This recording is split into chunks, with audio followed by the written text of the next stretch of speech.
அப்புறம் நாகார்ஜுனாக்கு இவங்கள கொல்ல போறது தெரியாது இல்லையா? ஃபர்ஸ்ட் ஆளு இந்த கேலோன்ற ஆள கூட்டிட்டு போவாங்க.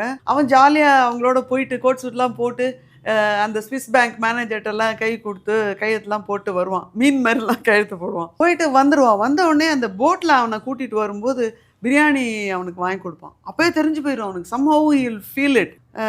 அப்படியே கண்லலாம் தண்ணி வந்துரும். சார் என்ன ஒண்ணும் பண்ணிடாதீங்க சார். ஒண்ணும் கெஞ்சுவான் அப்படியே. அப்படியே அந்த இதெல்லாம் ஏதோ ஷார்க் மாரி ஏதோ போயிட்டு இருக்கும். கீறிட்டு அந்த பிளட்ட கீழ போட்டுட்டு இவன தள்ளி விட்டுருவான். அதே மாரி தான் அந்த நார்த் ஈஸ்ட் பையனையும் தள்ளி விட்டுருவான். குஷ்பு மட்டும் எப்படியோ அது வந்து பிரெக்னன்ட்டா வேற இருப்பாங்க.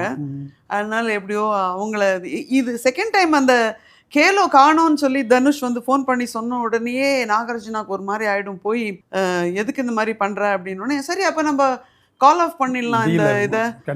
எனக்கு இதெல்லாம் எனக்கு இஷ்டமே இல்ல. இன்னும் உயிர கொல்றது அப்படின்னு சொல்லுவான் அவன். இல்ல அப்ப நீங்க டீல நீ நீ திருப்பியும் நீ ஜெயிலுக்கு போ வேண்டியிருக்கும் அப்படின்னு உடனே கப்சிப்னு அடங்கி